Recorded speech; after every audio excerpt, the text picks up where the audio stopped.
We're going to go live. Okay. Nadia Bilchik is a television news anchor, keynote speaker, author, trainer, and communications consultant. 19 number one best-selling. You have been nominated and won so many awards throughout your careers. She has a wealth of experience interviewing and consulting with well-renowned figures, celebrities, and corporations. Nadia speaks on how to get people to like you, trust you, and want to do business with you. Over the last few weeks, the entire world has been monitoring the treatment of your grandfather, Nelson Mandela. And my job was to introduce it and provide. With topics like leveraging the power of your personal presence, networking for success, and lighting the fire. Nadia Bilchik.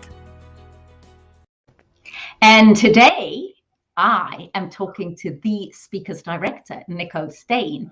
And I'm so delighted to have Nico because I first met Nico when he was a producer at Mnet Television, where I was a presenter.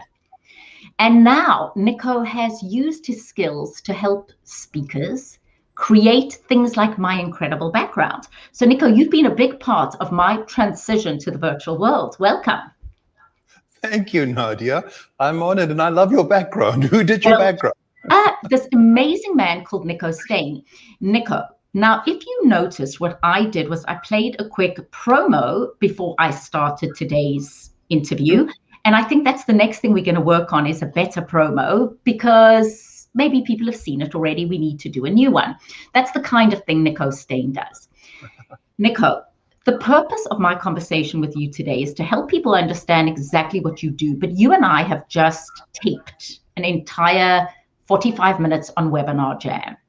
And one of the topics we discussed, and that's what I promised the audience today, is what you do when things go wrong. Right? It's like flying a plane, easy when things go right. But what do you do when you're Sully Sullenberger, US Airways, and there's a glitch? So I'd love your thoughts, and I'd love to share my thoughts. And please, in the audience, what do you do when things go wrong? Because Nico has some excellent advice and guidance. Thank you. You know, to start off, I would say you just talked about airplanes, and I'm thinking I watched a show on Netflix, and it was a disaster show about airplanes that crashed. But there was this one airplane that didn't actually crash. They managed to salvage it, and in the interviews, they spoke to some of the crew who said their captain had this exercise he used to do while they were traveling from the quarters in towards the plane. And on the bus, he would play a little game and say, what happens if we lose compression in this? What do we do if this and this and this? And in the process, he was jogging their memory to work through emergency processes in their mind. And would you believe that that day something went wrong, and more than half of the crew said because they had done this and they were in a frame of mind, they felt better prepared. And because they were all at their stations, they managed to save the plane. And nobody died that day. So what you and I do is we prepare speakers to mentally get to a point where if there's a problem, they do what? I think that before you even start speaking, in the back of your mind, you should have rehearsed or played through at least 2 or 3 scenarios of things that you would do when disaster strikes. So one of the suggestions I make is if you fumble over a word, and I've done that even in my years when I was doing live CNN segments, stumble over a word, let me rephrase that, or simply rephrase it.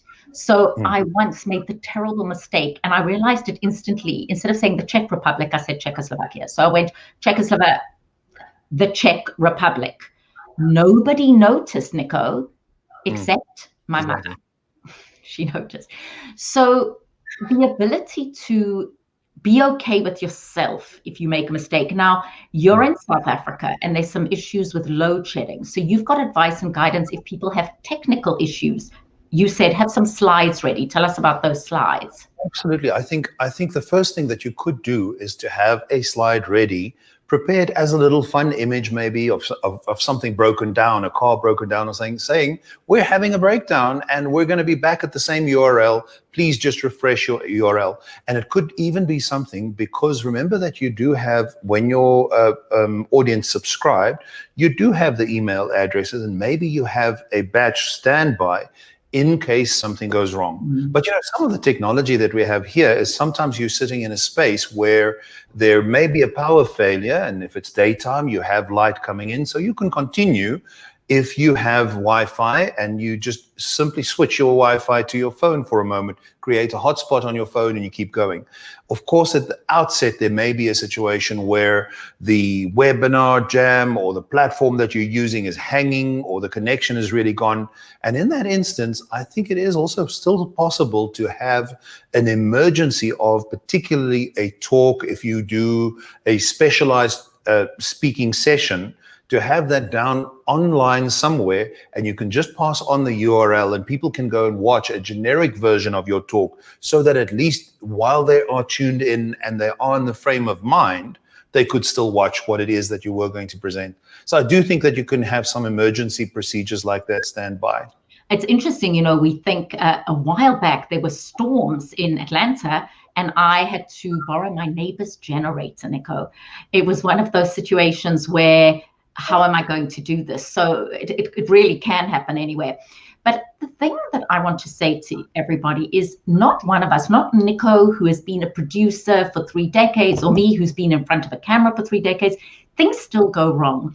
I was doing a presentation this past week, and as prepared as I was, I had just sent my tech director a slide to reformat.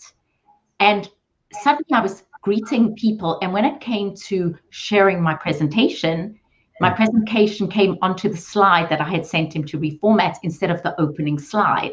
It's not ideal, right? It isn't, because here I am, a professional speaker giving a presentation to a large group. So you have to be aware that your audience is a little tentative, but quickly get back. And you said it. What did you say? You said to me earlier, it's about not panicking. I think you have to persevere. And Dory says it best. She says, just keep swimming. You just keep moving forward, and you just I think that if we alert people to the problem, we probably raise more flags to people who weren't paying attention to the wrong slide in the first place, and it was going to be okay, until you said, I'm so sorry. So I think something else that I often tell people is, it's fine to apologize once, if you're even going to do that, but don't keep apologizing, because it makes people uncomfortable. It gets kind of like awkward if somebody feels terribly guilty. I think that's what you said. You said, don't make the situation worse. So step number one, if you're just joining us, Nico and I are talking about the inevitable glitches, both in person and online. Things go wrong. That's just the nature of life. And it doesn't matter how experienced you are, how many times you've been doing this, things go wrong. So are you handling it with ease, with relaxation? Are you getting frustrated? And I love what you said, Nico, which is, in the same way that pilots prepare themselves, or people in combat prepare themselves for that emergency, we have to be prepared that things will go wrong, and not go into brain shutdown when things do go wrong. And Nadia, I don't think it should all just be doom and gloom to go, if you're going to present online, things will go wrong. I think that there's another form of preparedness where, I use the example, if you look at a singer who goes out on a stage and performs a number, and it's a highly emotional number, and perhaps she cries, she wells up, and she really connects with her music, you better believe that it's not something that she could just be in a jovial mood behind the stage and then get out and just go and perform it and cry. There is an amount of preparation that has to take place, and you have to be in the right mindset. And I think a lot of the time when a talk begins and there's this countdown that happens, and people start getting pulled in by that countdown, the heart starts beating, and your breath, shallow breathing, and you start breaking out in a sweat, and you're in such a panic situation that is ordinary, because that is what happens when a countdown goes. I mean, if you think about the first moon landing or any rocket that launches, there's a T-minus 30, and we start getting excited, and there's anticipation. I get goosebumps, because that's kind of the most amazing countdown. But the truth is, those things are designed in such a way that it does make us nervous, and we should accept that. And it's cool to be nervous, and you just channel that into a different direction, where it comes off as excitement or as enthusiasm for what you're going to do in the next hour or whatever during your talk. That's what I would do. And that brings up the point, I always tell people, whatever city, Los Angeles, Los Cabos, Las Vegas, I'm speaking and people always want to know, do you get nervous? And the preparation around nervousness is so critical, Nico. And I know I do certain breathing techniques, and I did my whole TEDx Emory talk on owning your confidence because it's so important. And that's part of getting yourself into a mindset so that, and I know it's not gloom and doom, but if things do go wrong, you can galvanize very quickly. But I'm trying to think, what are your biggest glitches? So, I mean, just this morning, Nico and I have been recording a show. And it's so exciting because I know he's going to make it look incredible because he can do things with video that no one else can do. And about 20 minutes in, we realized that we weren't actually recording. Right. It can happen to the best of us. So with good humor, we went into the other room and screamed and came back and smiled. No, we had good humor about it, because that's the other thing, is things just do go wrong. But what is the worst thing? I'll tell you some of the other things that have happened to me over the last year. So mostly I will say things have gone right, but I was doing a big, huge session with the Fortune 500 company, and they actually were in charge of the tech. And they did breakout rooms and people got stuck in cyberspace. So I usually have tech support or a technical director on mine. And for some reason, and it can happen to everybody, instead of people going into breakouts, they found themselves alone. Yeah. So it was one of those moments where, as a presenter, it's out of my control, but it's still my session. So what would you do? And I'll tell you what I did. Sure. I must tell you that I don't have a lot of experience with breakout rooms and stuff, because most of the stuff that I work with is obviously one-to-many type of broadcast, narrow cast, but one-to-many. But I have been in a session where the person who was actually able to place people into different rooms found herself also as a facilitator in one of those rooms. And I would definitely say the tip would be to get somebody to produce your webinar for you. I am somebody who can deal with the buttons, who can deal with the tape, who can deal with playback, because you cannot split yourself up in that moment when that panic happens. And I have three marvelous people that I work with who all do that so well, so that I don't have to worry about that. And just seamless. So there I am, and people are stuck in cyberspace, and I'm sitting there.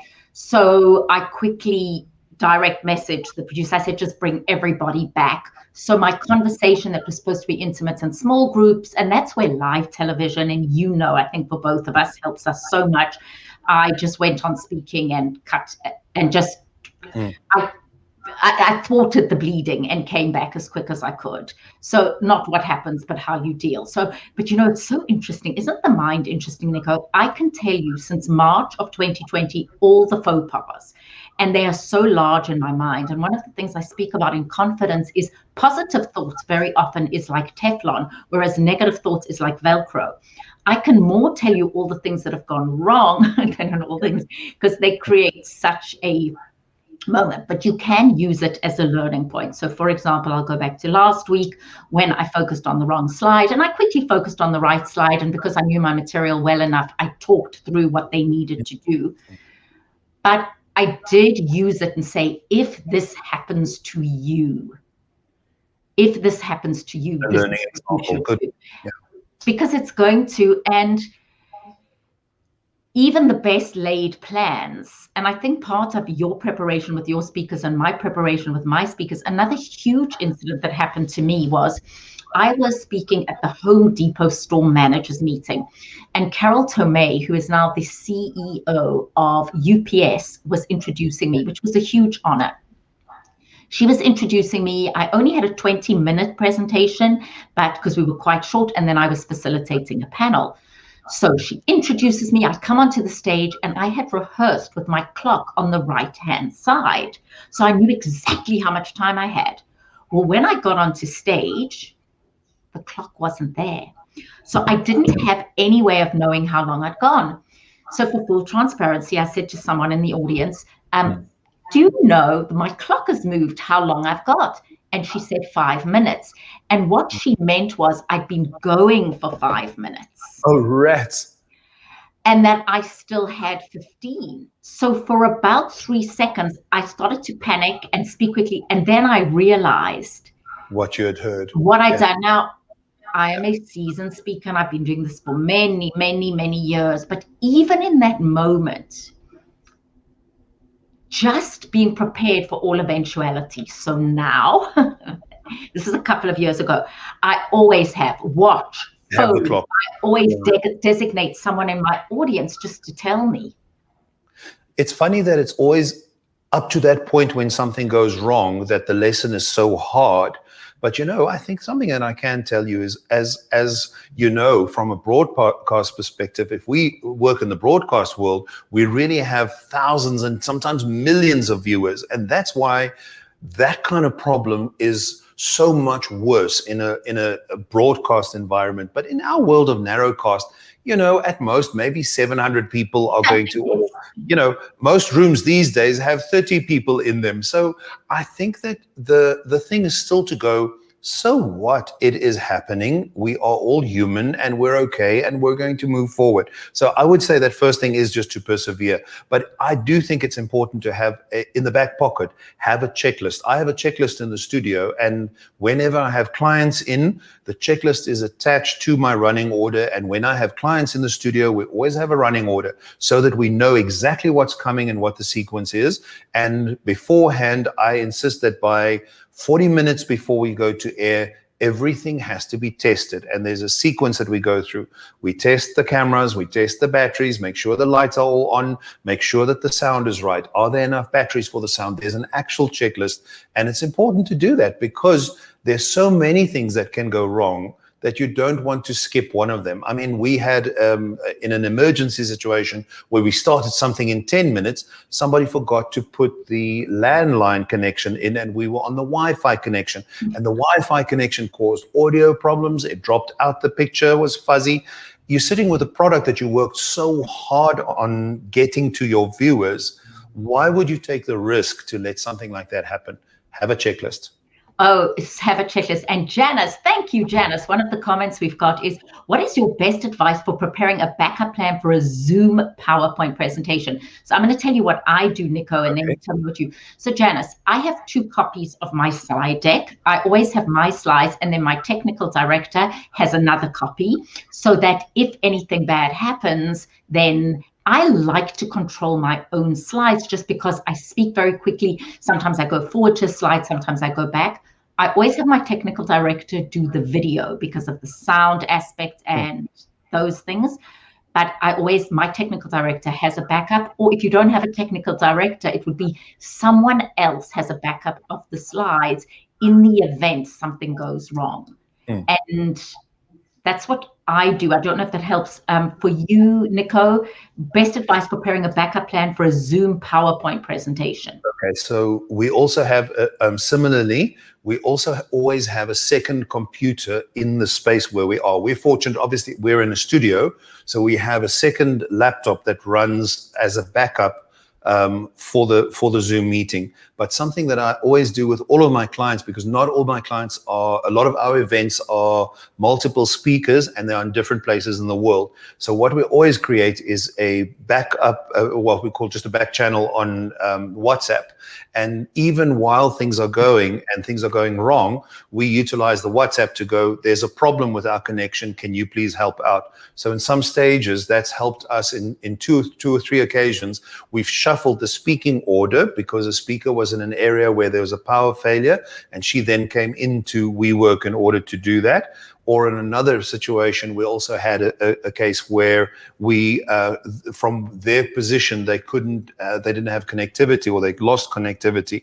And because we knew it on the channel, we were able to split the rooms and do that from a second computer. So it's a good idea to have a back channel. So thanks for that question, Janice. And if you have any questions for Nico and I, and by the way, if you are a speaker and you're looking to take your whole visual support to a whole new level, Nico is your guy. He really can work with you. If you're in South Africa, he has this incredible space And by going into his space and working with him, it really is a totally professional broadcast space for speakers. If you're in another country like I am, he's just been, for me, Nico, and I thank you for this, is going into the virtual world and helping me with the look and feel of how I came across online. And I've had so many comments on you helping me with my YouTube channel and various other things. So I really appreciate it, because there's so many of us, Nico, that are seasoned speakers, but that doesn't mean our production is commensurate with our level of speaking. And part of our brand is how we come across visually. So I have to thank you for that. Thank you. I love doing this stuff. I can't stress enough how important it is for speakers to go, you really should know a little bit about the formats, 16:9, 4:3, put your PowerPoint together, put your slides together in a format, use some of the resources that have fantastic visuals, because we know that a very small percentage of what we learn or know about a presentation comes from the presenter and from the spoken word. There is far more going on in terms of moving parts, in terms of not even what they wear, but how they begin to feel about how you treat them, how they react and respond to certain words, certain phrases. And those are all things that do so much damage if you do that wrong. Visuals are important. We just know this, and that's why. And your visuals on a whole new level. We need Keep Swimming with Dory. I love your Michael Jackson video. Your Danny DeVito. What's the worst that can happen? Just another tip that's coming. If I'm looking distracted, by the way, it's not that I'm not looking at you. I'm looking at the chat. And Nikki Bush says, I use the producer. If I should fall out of the webinar, she knows to tell delegates to hold tight or put them in breakaway rooms with a set question if we're on Zoom. Nikki, thanks for that. That's absolutely great, because, again, things happen. I have been on Zoom, even with my high speed and my fiber and everything else, and I've still fallen out. And that's why I do like to have someone else designated to be in charge if that happens, and then I dial back in. But it's preparing for these eventualities. Nico, I will tell you, I did my first in-person session for a while this week, and there was something so wonderful about seeing a life-size person and just having that organic interaction. And it just reinforced for me how difficult these virtual platforms are in terms of really observing the nuances, seeing where people are at, checking the body language. And one of the things Nico and I coach on is, if you are speaking virtually, how do you observe your audience so that you can keep them engaged? And that's something, Nico, your thoughts on that? I think maybe because of my broadcast background, I think that there's something that happens when you are in television, whether you're going to have one viewer or 1 million viewers. It doesn't change the level of your own delivery and what you're doing to a show. Just because a theater production has only 3 audience members, it doesn't mean that the cast can just sort of half-tone dance it and not really sing out loud. You have to commit to a performance all the way, and that is just how it is. And so even if you expected 300 or 1,000 people in your room for a webinar and you land up with 30, you have to give it the very best, because those 30 people are going to go out and it'll multiply over time. So I think that it's very important to not necessarily rely on that. Nadia, a note I wanted to give you, I think where it's going, you're talking about seeing people live and face to face again. I think for a long time still to come, we're going to be in a space where you may land up in a live room with 50 people, but you're also going to have cameras. And the mistake that people make is not to play to the cameras. I want to use this example. For many years at Mnet, we used to run the Oscar event, the evening, and you would see the off-air tape as the feed comes in. And in truth, all of Hollywood rocks up for that night, and they sit front row and center, the big ones. And what's amazing is that audience knows that it is only a prop for the people at home, because there are something like 30 cameras around in the room, and the cameras are finding all of these people. And you better believe when they start cruise, he's looking fantastic and he's smiling at the camera because he's collaborating. If an actor doesn't want to collaborate in the room, they just don't feature in the show. And of course, because it's the showcase night, that's what they all do. So my note would be, even as you go into combination virtual events and streamed events, be aware that you should still play the camera and make very, very good contact with your audience at home, because it is as important for them to connect as it is for those 50 people who are going to be able to network with you afterwards anyway. Excellent, excellent point. For those of you who are joining us, I'm talking to Nico Steyn. He was a producer at Mnet Television, where I was a presenter many years ago. He now works with professional speakers and corporate speakers on creating, he calls himself the speaker's director. So he brings a whole new visual element, and he can do it for you. He certainly helped me, Nico. I want to thank you. I thank Nico because this background with his idea. No, it was because what you did, I thought so masterfully. And I've been asked about my background often, was created the studio background. It's a virtual background. I can change it. The next time you see Nico and I, maybe next Saturday, I will be sharing Nico's same background, which I should have keyed in, but I didn't think about that.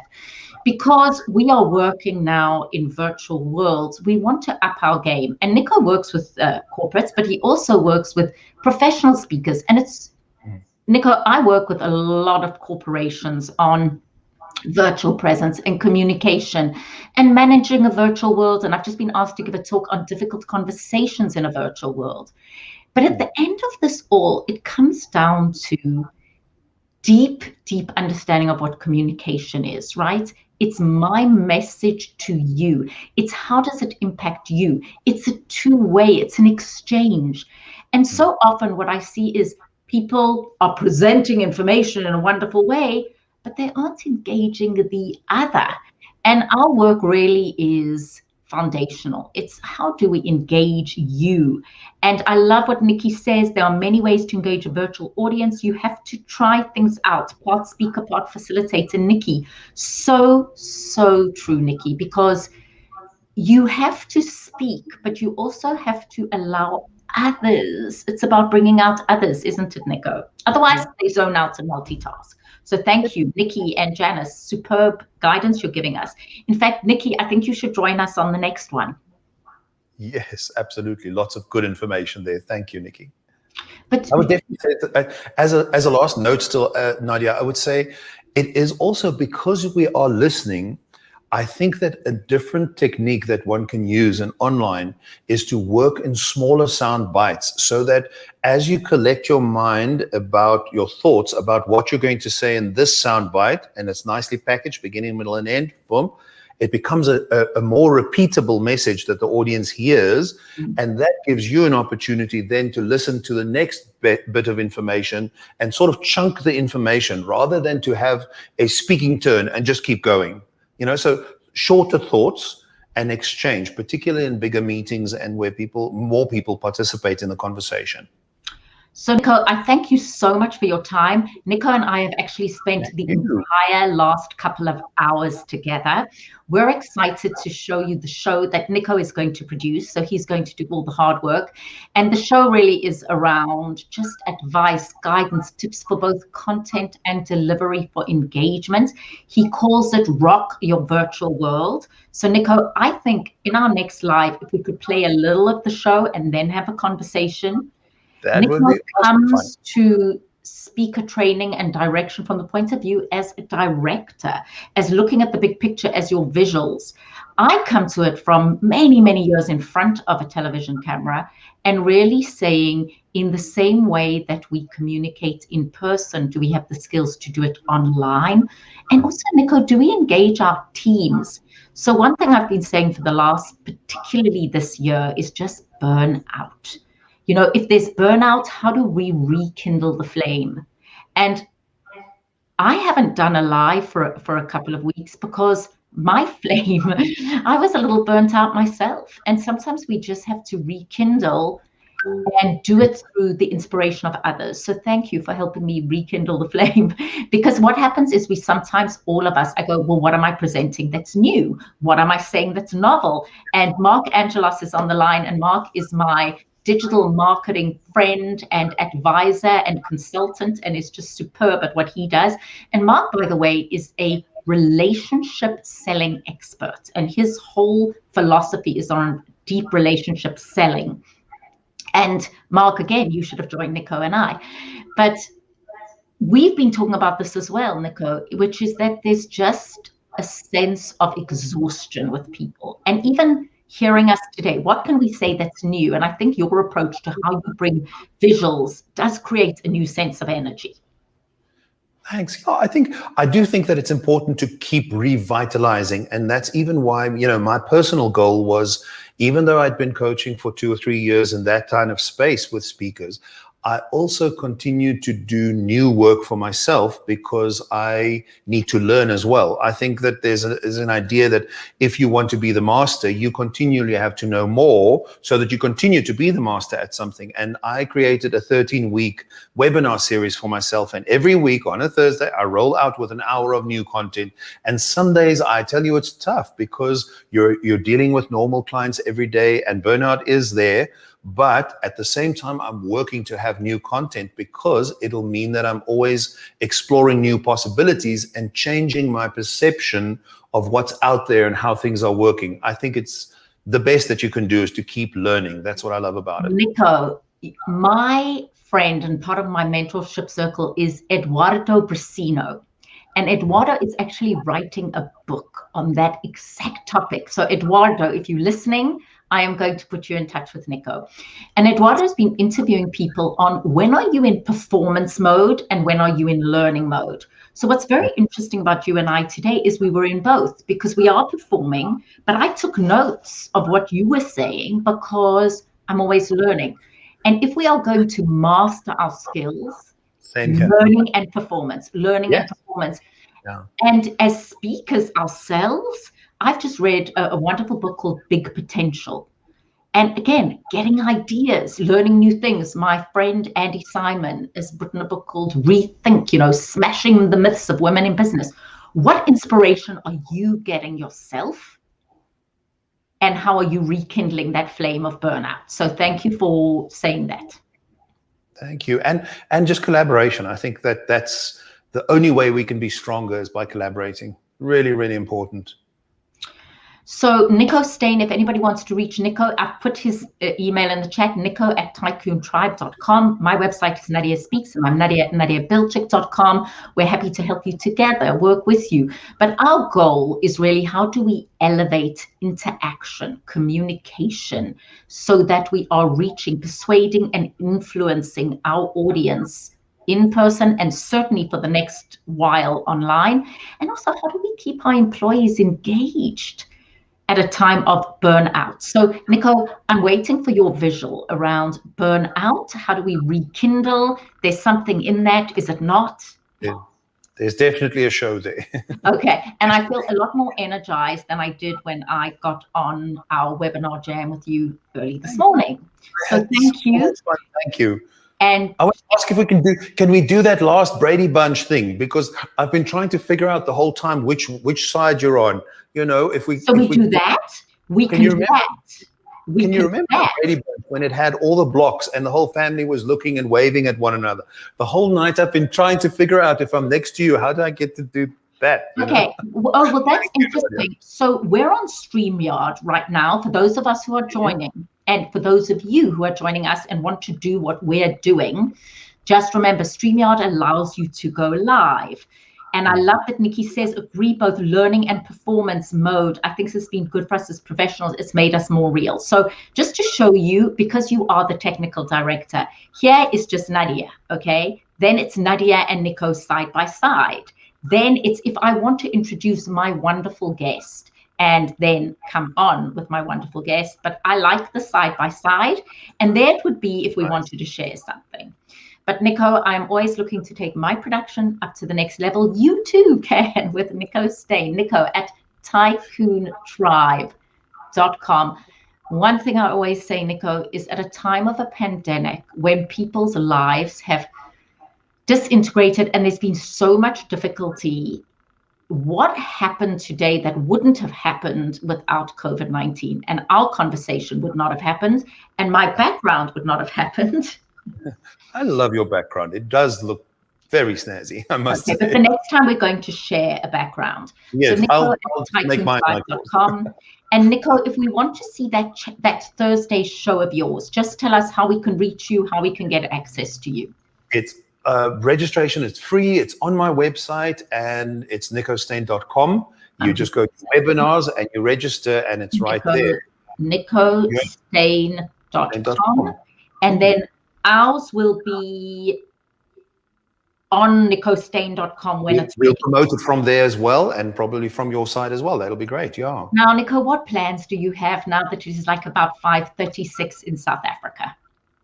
Do you know that I am probably going to binge on a brand new series that I spotted on Netflix, because that's what I do over weekends when I want to get a perspective. And what is that brand new show? I am going back to the second season, the last season of Dark. I don't know if anyone follows Dark. It's a little bit old as a series, but it's just the most incredible show. Apparently they're working on season 3, and I want to watch it so that I can get to see be fresh when it comes. So that's what I'm doing this weekend. And Nico, just tell us some of these shows that you've worked on. I always like to end my interviews on what's the one thing we wouldn't know about Nico Steyn, your favorite project? My favorite project. Do you know that my favorite project is still an animation line? I did with Red Pepper and the wonderful Cecil Barry, probably this is now about 17 years ago. I had the wonderful privilege to work for the first time around on an animation series, the first long form 3D animation series in the country. And we coached and worked with 24 animators at one stage, eventually a core of 12 animators. And we worked for 4 years to produce 75 episodes of a children's wildlife show that was, unfortunately, I don't even think seen ever in South Africa. But it was fantastic to work on. And Big Brother? I never worked on Big Brother. I think I did some promotion stuff. My Mnet days, I think my Mnet days, the only programming in the early days was, the Camel Adventure and those kind of shows we used to do, which I really, really enjoyed in a funny kind of way. It was really great. What is your fantasy style outdoor what would stuff? you love to be producing? I beg your pardon? I'd love to do a 5 million Tony Robbins style for speakers. Like, what's your next thing? What's the thing, your aspirational thing you would love to do? I think at the moment I do want to venture in the direction of animation again, and I have an idea for a project that I want to slowly start getting going, because I think that something amazing happened, that animation, that's typically a world where everybody has to be in the same room and work together. There's a lot of new technologies and a lot of new things around how people can actually work remotely. So regardless of whether we're going to be in the same room or remotely, there are some really great possibilities, and I really do want to pick up on that. I'm really excited about it. So an animation series of people working remotely, or using animation to work remotely? It's working on an animation project, but working from different locations all around the world, in fact. So the technology sounds fascinating. Well, Nico, many, many, many more conversations with you. People are going to go onto your website, nicostain.com. He gives advice, guidance, resources. You're one of the most generous human beings that I have ever met. We speak in networking, and Mark and Victus and I often speak a lot about Mark Angelos. His company is called Invictus. Mark Angelos and I often speak about relationship selling, and we talk about being a go-giver as much as a go-getter in the world of networking. And you, Nico Steyn, are one of the most generous human beings. And I know anybody who's watching this who knows Nico Steyn will agree. So, and I know Mark Angelos will definitely agree. So thank you, Nico, and have a wonderful rest of your Saturday. Enjoy your binge. I have been watching Blacklist, not such a new one, but with James Spader. Very well done. Excellent. I hadn't watched it for some reason, and I hadn't watched the last season of Outlander, but there is so much good television and so much good Netflix that one can easily forget to read and one can easily forget to have fabulous conversation with friends about what you've read. So I think it's important that we go back to some active versus passive. That's the conversation we'll have next. We'll do Sean that. Scott, Thank my you. favorite teachers are online. Sean Scott, well, Nico Steyn is certainly one of my most favorite teachers, so I'll be happy to be in that category. Thanks, Nico Steyn, and thanks to all of you for joining us on the Saturday. We look forward to showing you our much more polished, produced program, care of Nico Steyn. You're great at this. I just have to be here. I know. You know what? It's so different when we do things in this relaxed format. But again, going back to what you speak about in production, which is to show the visual and to make it more visually interesting, I think is all of our challenges. And that's what we're trying to do, because we have to cut through the burnout clutter. Yeah. Maybe that's too many images mixed in one. Nico, have a lovely rest of your day. And to all of you, just wishing you well as you continue to navigate VUCA worlds, volatile, uncertain, complex, and ambiguous, the very best way we all know how. And it certainly does help if you have good people to navigate with. Thanks, Nico Steyn.